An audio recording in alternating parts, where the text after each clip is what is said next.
Olá, seja bem-vindo a este canal. Eu me chamo Bianca Padovani, estou no segundo semestre do curso de enfermagem no Instituto Federal de Santa Catarina e nós estamos hoje, então, iniciando um novo processo, né? Avançamos um passo importante que foi anatomia e agora estamos, então, numa matéria super importante, uma matéria base para a nossa profissão, para o nosso futuro como profissionais competentes, né? E entendedores dos processos, que é a fisiologia humana. Então, a minha intenção hoje é conversar aqui um pouquinho sobre a questão do potencial de ação e da sinapse neuromuscular, né? Nós vamos tentar fazer, então, esse debate da forma mais clara possível. E lembrando, então, que esse documento ele foi escrito por mim mesma, utilizando, então, os textos bases que a própria faculdade traz, né, na grade curricular da disciplina.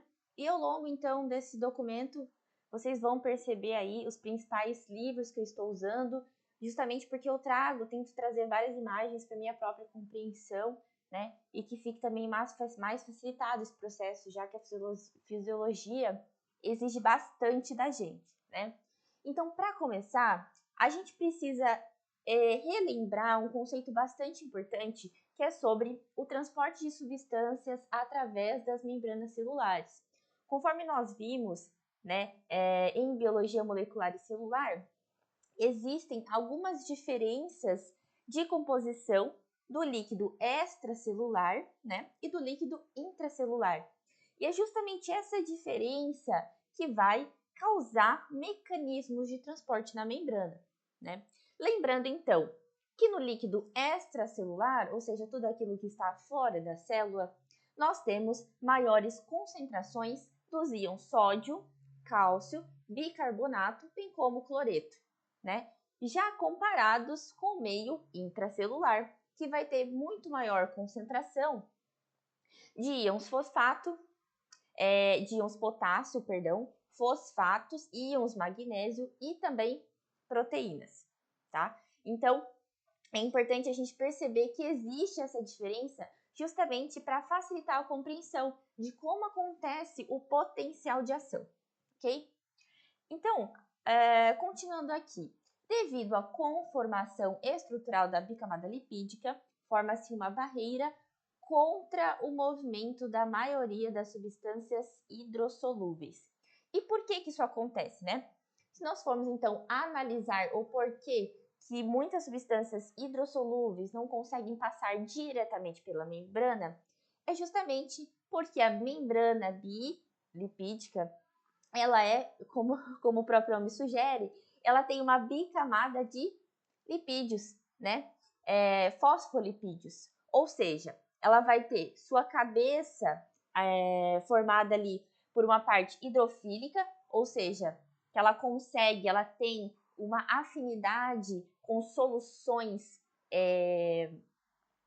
que sejam, como eu posso dizer, solúveis em água, né, digamos assim, a parte mais externa, justamente porque o meio, tanto o meio intracelular como extracelular, né, vão ter muita quantidade de água, mas aquele meio, não, a gente já vai entender por quê. Então, no meio extracelular, como tem uma quantidade muito grande de água, essa bolinha da bicamada lipídica, ela vai ser hidrofílica, enquanto as perninhas, né, aquelas duas perninhas formando, então, o fosfolipídio, ela vai ser uma perninha, essas duas perninhas vão ser substâncias que não são dissolvíveis em água, por exemplo, né? Que não gostam da água ou de substâncias hidrossolúveis. Então, dá para a gente compreender o porquê que substâncias hidrossolúveis não conseguem passar com facilidade, sem o auxílio, né? Nós vamos entender de proteínas, certo? Justamente porque o meio do fosfolipídio é hipossolúvel, gosta somente de substâncias lipossolúveis, né? Já as pequenas substâncias lipossolúveis conseguem atravessar a bicamada com facilidade, justamente porque a gente tem esse conceito de solubilidade dentro da química, né? Os que são próximos, parentes, eles conseguem se dissolver entre si, né? Então, substâncias solúveis entre si são substâncias parecidas, que têm propriedades parecidas, né? Então, os lipídios são dissolvíveis em lipídios. Por isso, essa facilidade de atravessar essa bicamada. Para que seja possível a passagem de substâncias maiores, faz-se necessária a utilização de proteínas de canal ou proteínas carreadoras, né? Então, é importante a gente perceber que existem essas duas principais proteínas aderidas na bicamada lipídica, né, da membrana celular, proteínas de canal ou proteínas carreadoras. E qual seria a principal diferença entre essas duas proteínas? Então, a proteína de canal é aquela que sempre vai estar aberta, né? Logo em seguida a gente vai ter uma imagem, mas ela fica sempre aberta, permitindo que sempre esteja passando ali movimento de íons, principalmente moléculas, através das membranas, certo? Então, vamos dar uma olhadinha aqui, ó. Essa aqui seria uma proteína canal, né? Justamente porque ela fica aberta o tempo todo, permitindo essa passagem de íons e até mesmo moléculas do meio extracelular para o meio intracelular, né? Ou o contrário. Já a proteína carreadora, qual que é a diferença? Ela precisa de algumas moléculas, que algumas moléculas se liguem a uma parte dela, ela vai mudar a sua conformação e somente a partir dessa mudança que ocorre, então, a passagem da substância através da membrana, tá? Então, existe essa diferença. Nessa imagem, eu não sei se tem somente representação de canais iônicos, né? Mas mais à frente, eu acredito que eu coloquei uma imagem de proteínas carreadoras, mas elas justamente, então, vão precisar mudar o seu formato para daí sim possibilitar a passagem de substâncias através da membrana, tá? Além disso, é importante que a gente lembre, né, que o transporte através da membrana, ele pode ser de dois tipos, né? Ele pode ser um transporte passivo, que é aquele transporte indutivo, né, digamos assim, onde eu tenho a maior concentração para onde tem menor concentração, né?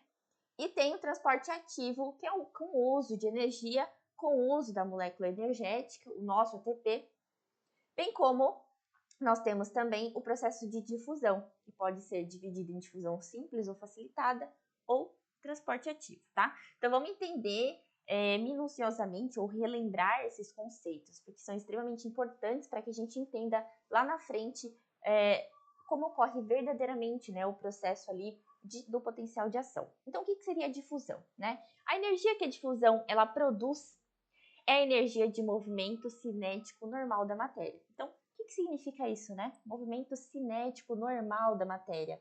É justamente isso que eu comentei. É como se fosse o nosso instinto, né?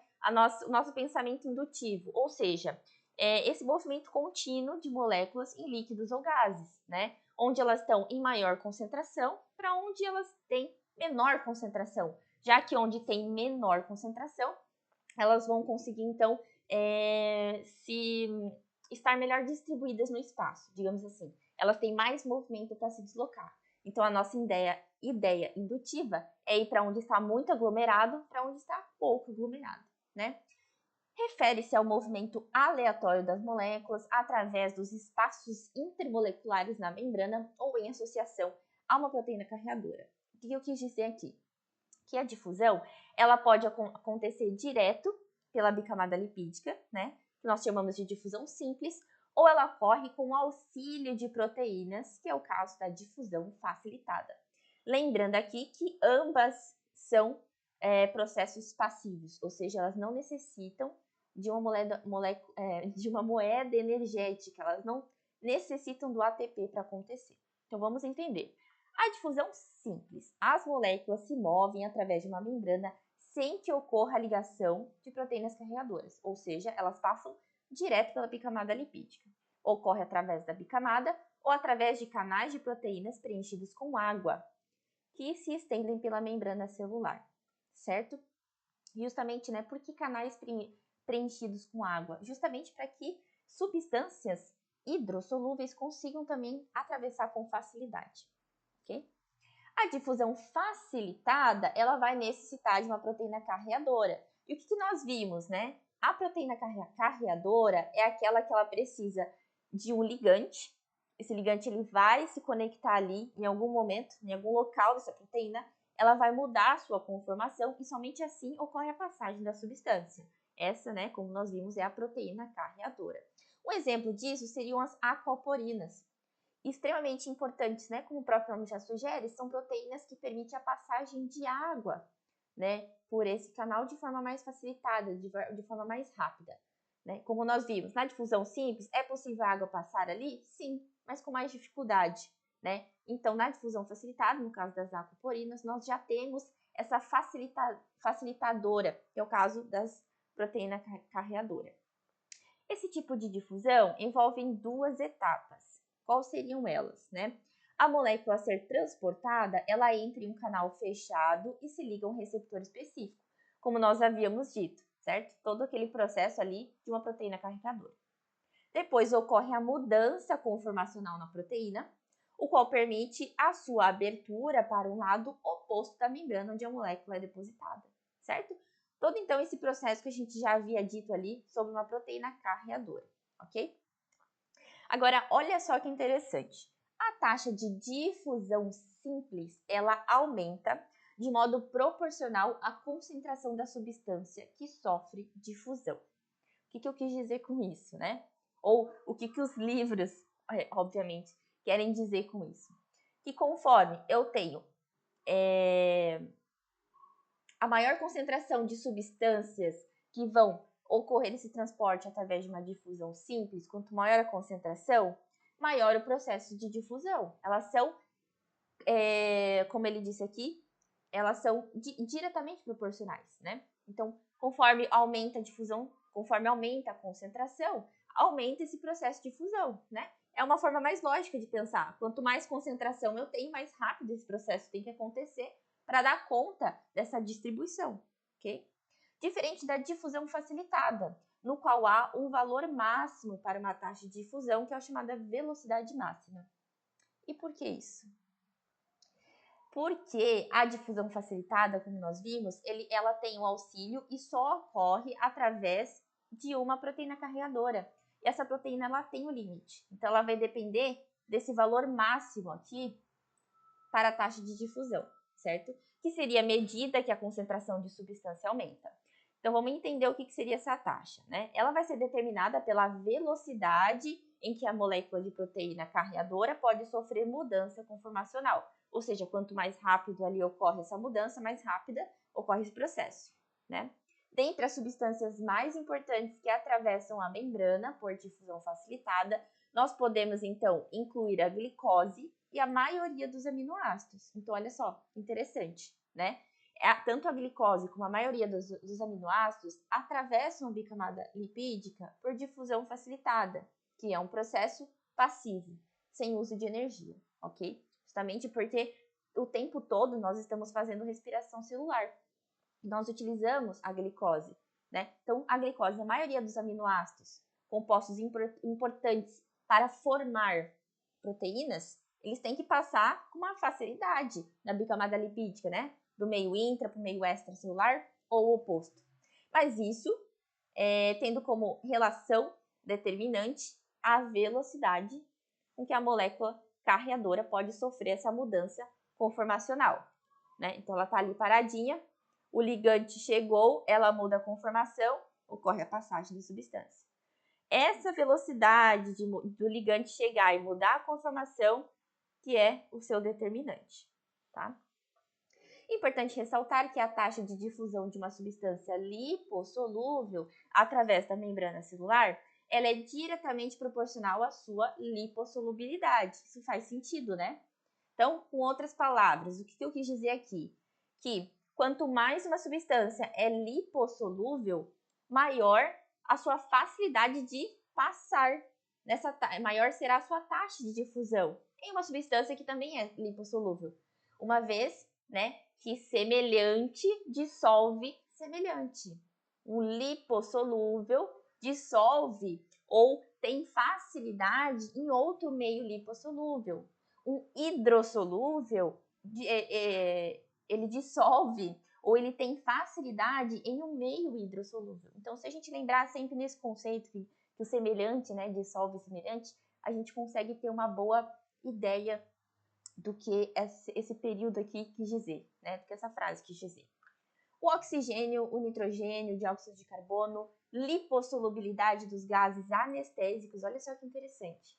E na maioria dos álcoois é tão alta que eles conseguem se difundir diretamente através da bicamada lipídica, né? Por isso, então, que nós vemos o efeito rápido desses gases anestésicos em procedimentos, né? Porque que a pessoa, ela começa a contar, às vezes não chega nem no 5, né? Ou de 5 até 1, às vezes ela nem chega, porque esse processo ele é rápido. Justamente porque esses gases, eles são lipossolúveis e conseguem passar com uma extrema velocidade pela bicamada lipídica. Porque quanto maior a taxa, ou seja, quanto mais lipossolúvel é essa substância, maior a sua rapidez nesse processo de passar pela bicamada, já que nós temos no interior, né, desse fosfolipídio substâncias lipossolúveis, né? Já a água e outras substâncias insolúveis em lipídios, principalmente íons, eles vão se difundir através de canais proteicos da membrana celular, conforme nós havíamos dito, né? A água, ela passa por canais denominados aquaporinas, que sofrem processo de difusão facilitada. E outros íons ou moléculas pequenas ou insolúveis em lipídios vão passar através de outros canais específicos, né? Então, só resumindo aqui o que a gente já havia comentado. Importante ressaltar que os íons, eles passam por esses canais iônicos classificados em. Então, nós temos dois tipos principais de canais iônicos, né? Tendo aí como referência os livros que nós estamos usando, que logo a mais, né? Abaixo ali nas imagens e também na descrição do vídeo, eu deixo certinho ali o nome dos livros, né? Então, nós temos praticamente dois tipos de canais. Canais iônicos de vazamento, que são chamados sem portão, e canais iônicos com portões. Vamos entender a diferença entre os dois. Os canais iônicos de vazamento são aqueles que estão sempre abertos. Se a gente pensar no termo vazamento, ele já traz essa ideia, né? Algo que está vazando constantemente, está aberto constantemente. E vão ser responsáveis pela permeabilidade da membrana plasmática aos íons quando a membrana está em repouso ou sem estímulo. Então, vamos pensar, como a gente ainda não adentrou no assunto, né, da polarização, do processo de potencial de ação, vamos pensar que a célula, que a membrana celular, ela está em repouso ou ela está sem estímulo. Esses canais iônicos, eles vão estar constantemente abertos e passando ali íons por ele, certo? A membrana apresenta muito mais canais de vazamento de cálcio do que canais de vazamento de sódio. E isso é algo muito importante que a gente lembre mais para frente para compreender o processo de potencial de ação, tá? Então, vamos lembrar sempre que a membrana ela vai ter muito mais canais de vazamento de potássio do que de sódio. Isso vai fazer uma grande diferença.